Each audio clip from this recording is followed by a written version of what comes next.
Wait.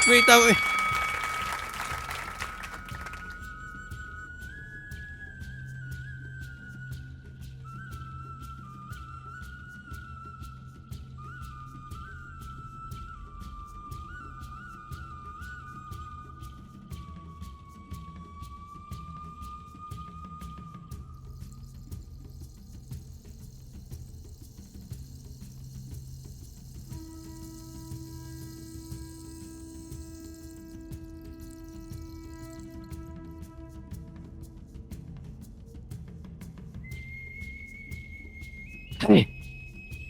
Siapi, shit.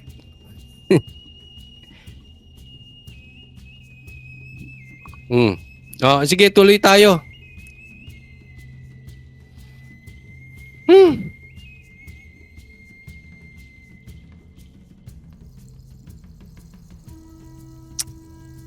Ay.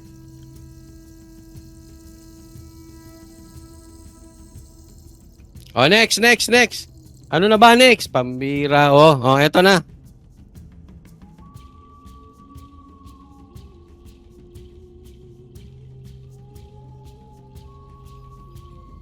Castro and others insist that they were wrongfully convicted.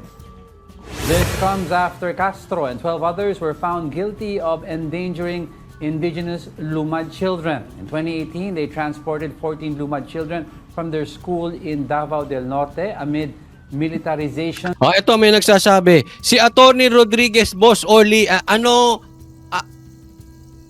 si Attorney Rodriguez Boss Oli ang sinasabi mo. Hindi. Akala ko ano masasabi mo kay Attorney Rodriguez. Attorney Rodriguez, boboto ko po yan. Ha? Boboto po natin yan. Tuloy. And aerial bombings. Kami naman ay kumbaga nag-rescue, sumaklolo lang sa kanila. Kami pa yung kami pa yung convicted at kami yung mapaparusahan. Interview with Sa Totoo Lang, Castro said they are already preparing to appeal against the verdict. Oo, tama yan. Mag-appeal ka dyan, Castro. Yung aming Pero kung ako sa'yo, mag-resign ka muna bilang congresswoman. Mag-resign ka kasi delikadesa naman, Castro. Diba? Hindi ba kayo nahihiya? Si Tebes tinanggal nyo agad. Hindi pa convicted. Ikaw convicted na. Meron ng hukom sa'yo. Nahusgahan ka na ng korte. Magkusa ka na lang. Kahihiyan na lang yan eh. Kung ikaw ba ay may kahihiyan, kaya totoo, aminin mo man or hindi yung ginawa mo, mag-resign ka. bail, na kasi nagdaga kami ng bail, ay effective pa rin yon hanggang sa mag-appeal kami. Hanggang sa matapos ang kaso. Yes. So, yung ganon. At syempre, yung conviction sa amin ay hindi yan magpo-prosper hanggat kami ay naka-appeal at dinidinig pa rin ang kaso hanggang sa Supreme Court.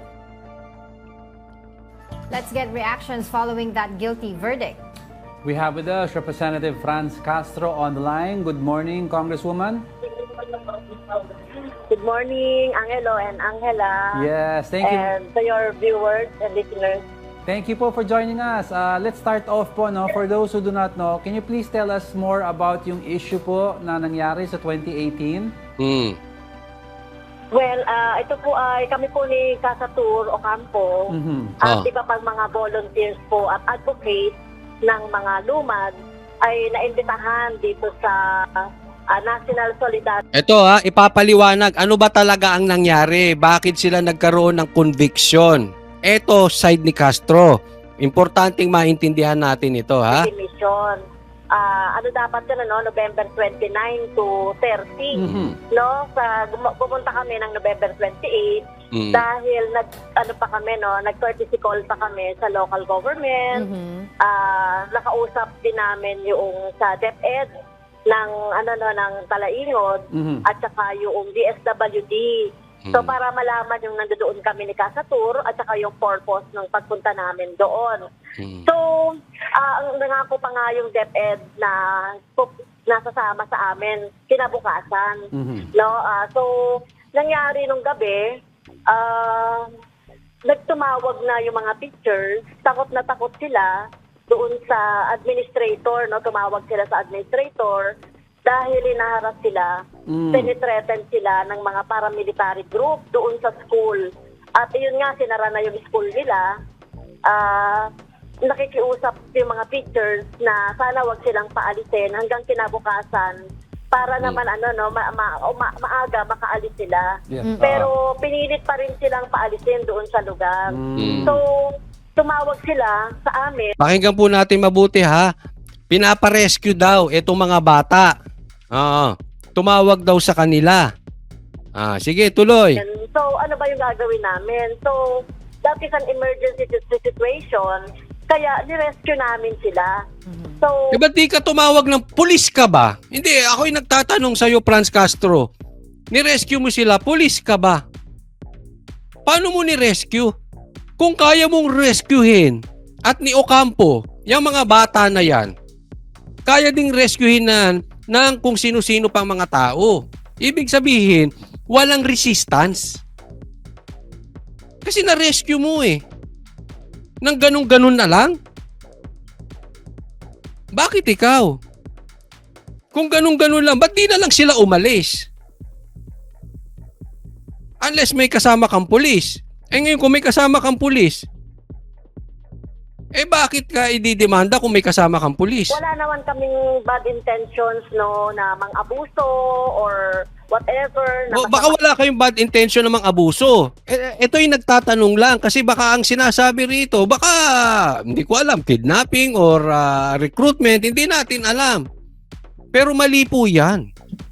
Yung bata nga, hindi mo pwedeng dadalhin sa ibang lugar. Halimbawa,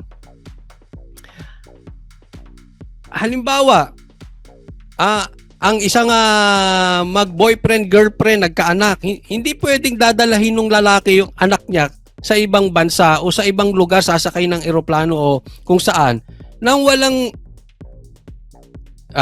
tamang papeles galing sa nanay. Tatay na po yan, ha? Ikaw, hindi mo naman anak to mga to, napakadami pa. Ewan ko sa'yo kung ano yan. Ang intention. So, yun lang po yung nangyari. Tapos, hinarang kami, no, ng mga pulis, ng mga military, doon sa pagbaba na namin. So, kami kasi nag-antay lang sa highway. Bakit kasi bida-bida ka? Yan na nag-improve. Ba't ka kasi nagbida-bida? Let's assume, totoo yung sinasabi mo, which I don't believe you. Kasi ang pinapaniwalaan ko ay ang hukuman. Nakatulang ka nga eh. Di ba? Gago ba ako na ang papaniwalaan ko ikaw at hindi ang hukuman? Sinong gago maniniwala doon? But for discussion purposes, bida-bida ka kasi. Ba't hindi mo pinarescue yan sa pulis? Di ba? Ba't hindi mo pinarescue sa sundalo? Habang nagsasalita ka, lalong dumadami ang katanungan. Bakit hindi mo yan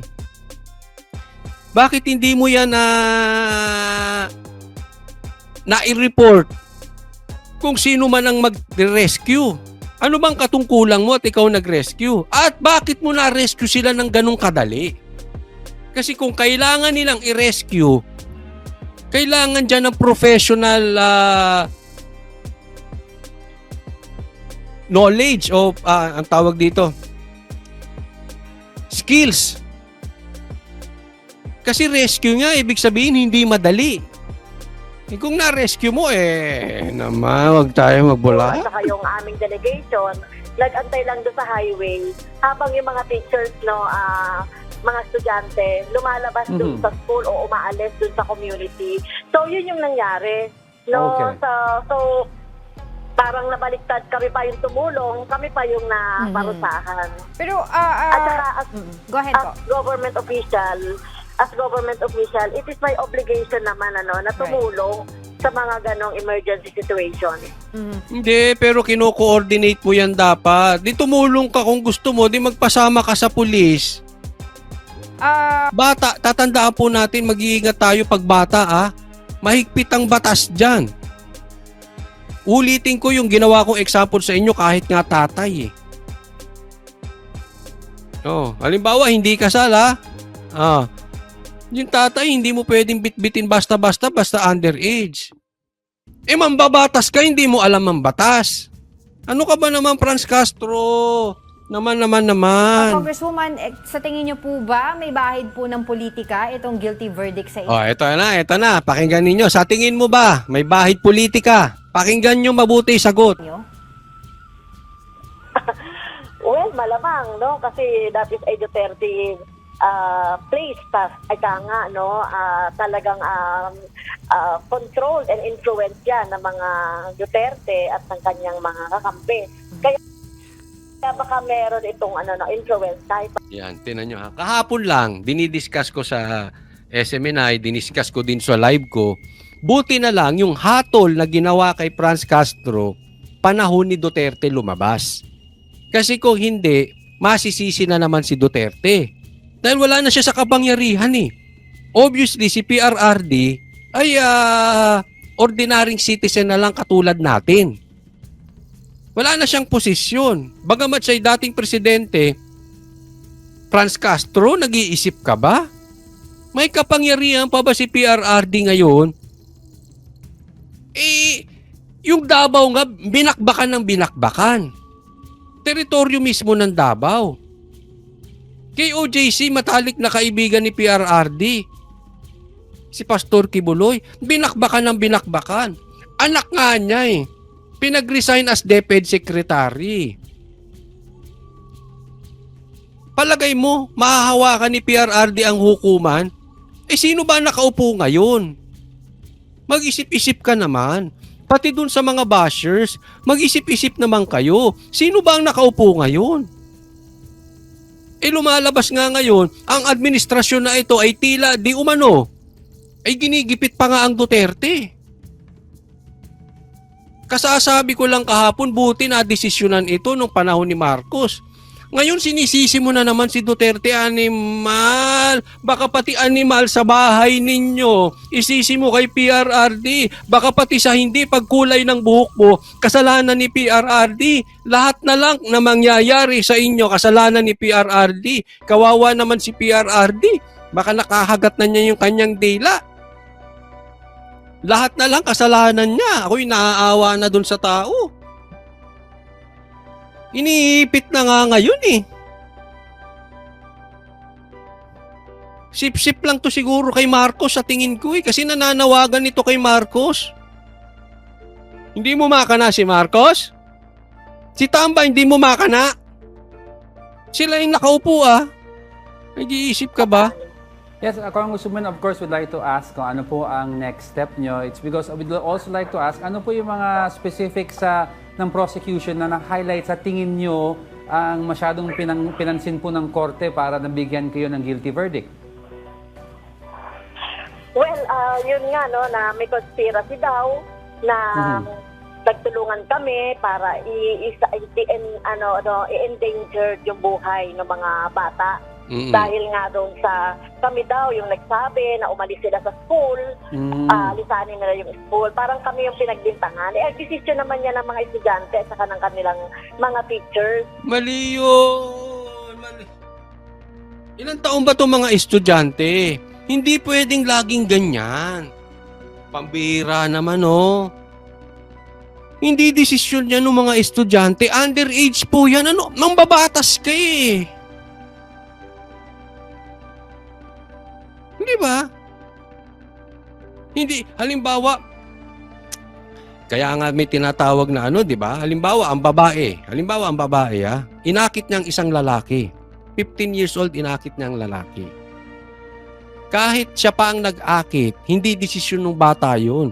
Underage. Sasabihin nyo, Coach Oli, iba naman yun, rape yun. Teka muna, iba rin ito. Hindi mo pwedeng sasabihin na desisyon ng bata yun. Kung kayo, ito lagi nating tatandaan. Pag underage yan, lagi mong kinakausap ang magulang. Ipinagpapaalam mo sa magulang ng maayos. Kaya ngayong example ko kanina, kahit nga babaeng bata ay nang-akit sa lalaki. 15 years old, siya nang-akit, siya ang tumukso, siya gumawa ng paraan, statutory rape po yun. Kasi underage yun. Kasi ako po ay nag-manage ng banda at ang mga singers ko babae. Dumarating sila sa akin ng mga 16, 17. 'Di ba? Bago ko nagkakaroon ng training diyan, kinakausap kong mabuti ang magulang. Dapat nagko-communicate ka sa magulang. Hindi mo pwedeng dadalahin niya kung saan-saan. May mabatas ka ba? Di ba kayong tagagawa ng batas? Oo.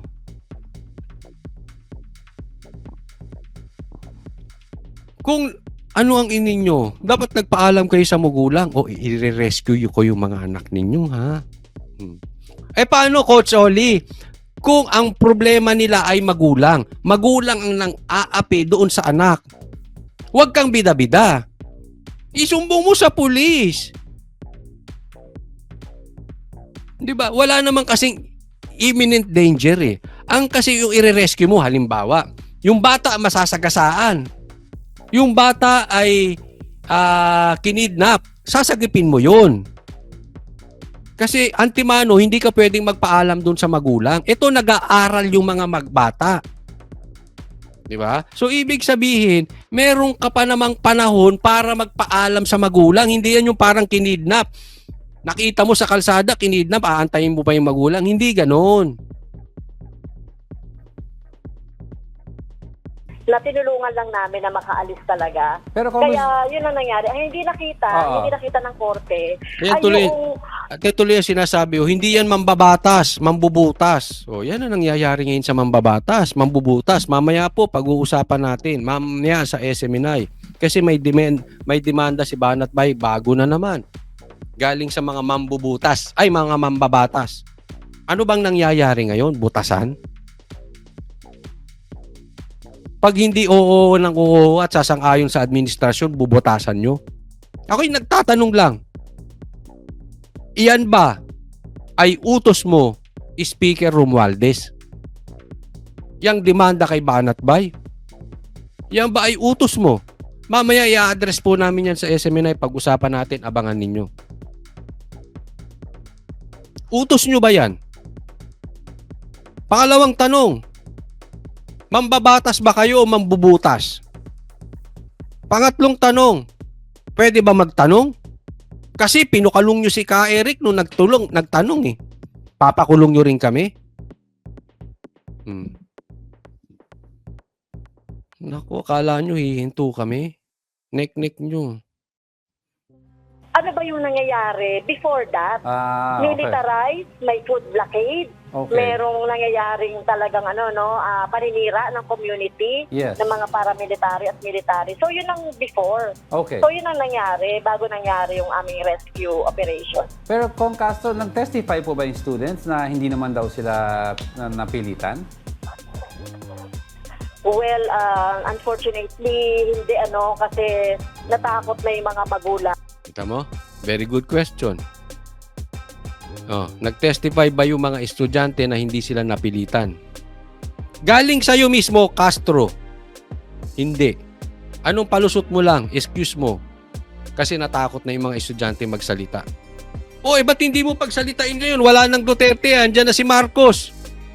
Magtropa nga kayo ni Tamba, di ba? Magkasama kayo dyan sa kamera. Ba't di mo pagsalitain yung mga estudyante? Yung kay Dilima nga yung witness biglang nagbago nga yung panahon ni Marcos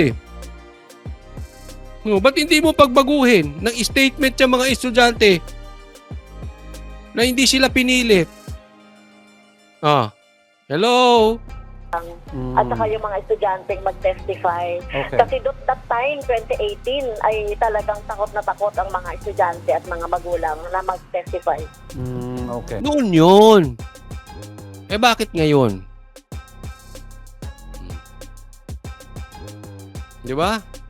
Lahat na lang kasi sisilit nyo sa kay Duterte noon, nakaupo si Duterte. Ngayon hindi na. Tropa na nga. Nagsanib na nga ang pula at dilaw at saka akbayan. Di ba? Sama-sama nga kayong ginigiit nyo halos gilitan nyo lang leeg si BP Sara.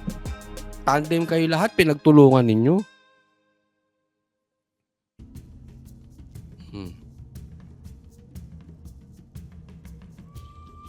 Kung pinagpaalam nyo sa magulang, ba't hindi nyo pagsalitain yung magulang? Did you get to talk to them po before the yung verdict na lumabas? Well, hindi na ako nagkaroon ng pagkakataon. Ang nakausap ko lang yung mga ilang teachers, yung kanilang. Ganda mo ang tanong, nakausap nyo ba sila bago yung verdict? Hindi na. Bakit? Kasi naniniwala sila o naniniwala ka na magkaiba kayo ng tayo. Dahil sa kanila, baka. Ha? Pero ito naman may hatol na mind conditioning ang ginawa ninyo. Posible. Di natin alam kung anong laman niya ng hatol na yan. Pero definitely, kasalanan mo yan, Castro. Kaya may hatol ang husgado. Oh. Sabi dito ni siyempre, takot mga estudyante. Siya, kasi takot sila. Sinong takot po? Sabi dito ni Jeb Rivera, gas-gas na yung palusot mo, Castro. Oh. So, sa barangay ka magpaliwanag. Pero sa akin lang, wag naman lahat. Lahat na lang. Lahat na lang. Baka mamaya, pati pagtaba mo, isisi mo pa kay PRRD. Ha? Always, lagi mo tatandaan ng Castro, grow up. Grow up, assume responsibility. Hindi lahat ng bagay na nangyayaring masama sa buhay mo, kasalanan ng Duterte. Next tayo. Ilagay itong ito kasi ito si Franz Castro. Congratulate natin siya kasi siya po ay nahatulan ng guilty. Yay, palakpakan. O, di ba? So isa ka na ngayong anong tawag sa'yo? Guilty sa child abuse. Nako, grabe. O, palakpakan. Ang lakas ng loob mo, kakandidato ka pang senador. Ang kapal ng mukha mo. Ikaw ang pinakamakapal ang mukha na congressman. Hindi ka nga congressman eh. Congresswoman ka eh. Hindi, representative ka eh. Representative ng Ang hatol kina ACT Teachers Party List Representative Franz Castro at dating Bayan Muna Representative Satur Ocampo para sa kasong child abuse. Yun! Castro naging emosyonal nang malaman ang desisyon ng korte pero lalaban daw siya. Nasa front Ang kapal ng mukha mo, lalaban ka pa talaga. Ang kapal ng mukha mo. Ang kapal din ng mukha mo, no, lalaban ka pa talaga. Kami naman ay nag-rescue, sumaklolo lang sa kanila. Kami pa yung convicted at Sumaklolo, kapal ng mukha mo. Andali. kami naman ay nag-rescue, sumaklolo lang sa kanila. Kami pa yung convicted at kami Kapal! Nanindigan si ACT Teachers Party List Representative Franz Castro na wala silang ginawang masama ni dating Bayan Muna Representative Satur Ocampo. Kasunod yan ng hatol na guilty sa kanila ng Tagum City Regional Trial Court Branch 2 para sa kasong child abuse. Hindi naiwasan ni Castro ang maging emosyonal. Wow! Umiyak-iyak pa! Ang naging trabaho ko naman talaga ay pangalagaan kapag Wow! estudyante. Wow!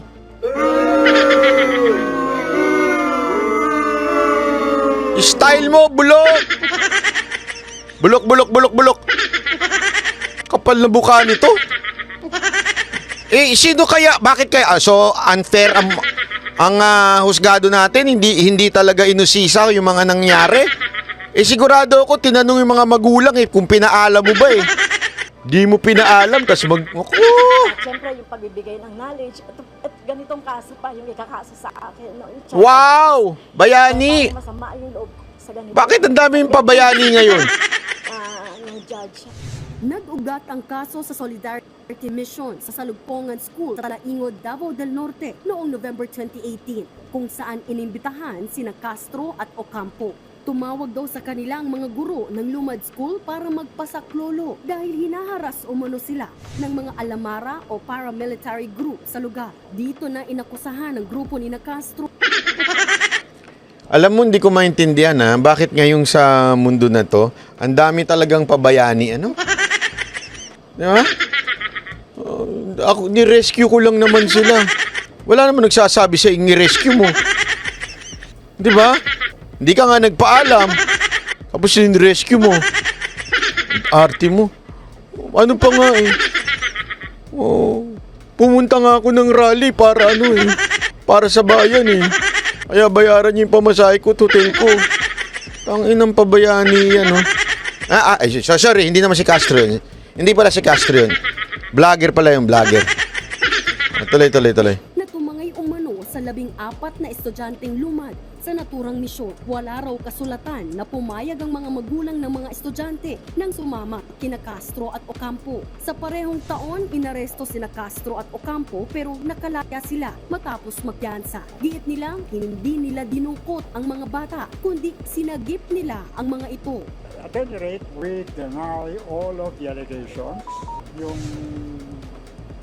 16 bail pounds namin dun sa kaso ay tinuring at tinanggap ng korte na applicable sa period ng appeal. So, hindi kami pwedeng arrestuin. Ayon sa desisyon ng korte, may sapat na ebidensyang nagpapatunay na nilagay nila sa alanganin ang kaligtasan ng mga lumad na estudyante. Pero huwag kayong mag-alala. Friendship nyo naman si Speaker Romualdez eh. O bakit? Sinabi ko lang naman friendship mapapikon na naman kayo. Mapipikon na naman kayo. Sasabihin nyo na naman, meron si Bayabay, larbil. Oh, sinabi ko lang naman Itong mga to pikon na masyado eh. Oh. Labag daw yan sa Providing for Special Protection Against Child Abuse, Exploitation and Discrimination Act. Matatanda ang unang kasong inihain laban sa grupo ni Castro ay kidnapping at child trafficking. Pero ang kasong child abuse na lang ang iniwan ng prosecutor. Maaari silang makulong ng 4 hanggang 6 na taon at pagmultahin. Ang unti naman. 4-6 na taon lang. Hindi, child abuse lang kasi. Wala na yung child kidnapping eh. Sayang Dapat isinama pa yun Yeah, pero ayaw mo na, yun ang desisyon ng korte, yun lang ang napatunayan. Wala tayo magawa. Ng hanggang 20,000 piso. Sa kabila ng pagsubok, hindi raw ito makaaapekto sa desisyon ni ACT Teachers Party List Representative Franz Castro na tumakbo sa pagkasenador. Ang kapal ng mukha mo, Ang kapal ng mukha mo, ikaw ay isang child abuser, convicted. Oy, wala ko sinabi, Ang nagsabi po niyan, korte. You are guilty of child abuse. Therefore, I conclude, your face is too thick to run for senator. Ang kapal ng mukha mo. Oh, hindi ako nagsabi, korte. Hindi po ako nagsabi, korte. Korte yung demanda nyo. Ako na naman ang didemanda ninyo. Kayo, ganyan kayo eh. Pag napikong kayo. Magtatawag ka na naman. Baka humingi ka na naman ng tulong kay Romualdez. Hindi, alam mo, friendship sila ngayon. Midterm elections sa susunod na taon. Ipagpapatuloy daw niya ang pakikipaglaban para sa mga estudyante at guro na walang boses. Iaapila naman. Umusagwa, no? Ano yung party list mo? Ano yung party list mo? Teacher's teacher for teacher pero isa kang child abuser?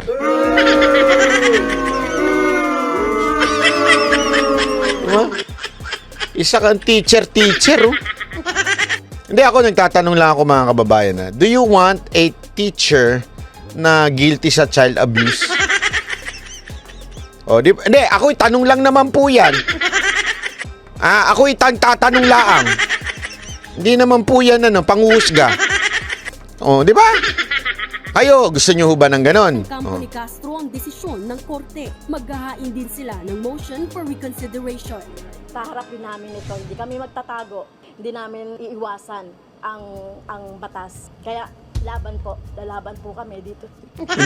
Hindi nyo iiwasan kasi hindi pa kayo ikukulong. Kasi May appeal pa yan at saka merong ano yan, alam ko ha, may bail pa kasi yan, pwede pa kayong habang ina-appeal nyo, hindi kayo ikukulong. Pero pag kayo siguradong ikukulong na, ay naku, pupunta na kayo siguro babalik na kayo sa bundok. Baka lang naman. Hindi ko alam ha. Sa naging desisyon hanggang sa Supreme Court. Nagbabalita mula sa Frontline, Marian Enriquez, News 4. Pero, congratulations. Congratulations sa iyo, madam, because you just won the Best Actress of the Year. Hindi, totoo. Yun ang pinaka-dramatikong ano. Ituro mo yan dun sa mga DDS vlogger.